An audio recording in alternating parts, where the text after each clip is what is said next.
yes สรุปครูมาเอาต่อให้จบเอาต่อให้จบ ใกล้ๆกันเลยเอาแล้ววันนี้หก9จะเป็นยังไง69ซิกนาย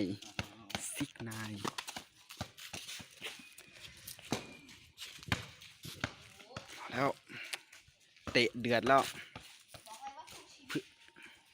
เตะแบบสู้ชีวิตเพื่อรอวันเข้าห้อง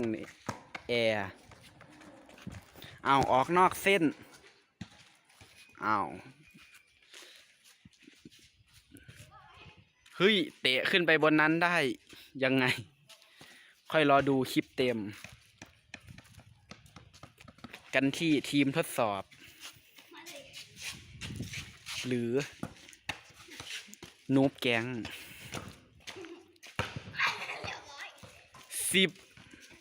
เท่าใดจบคลิปครับ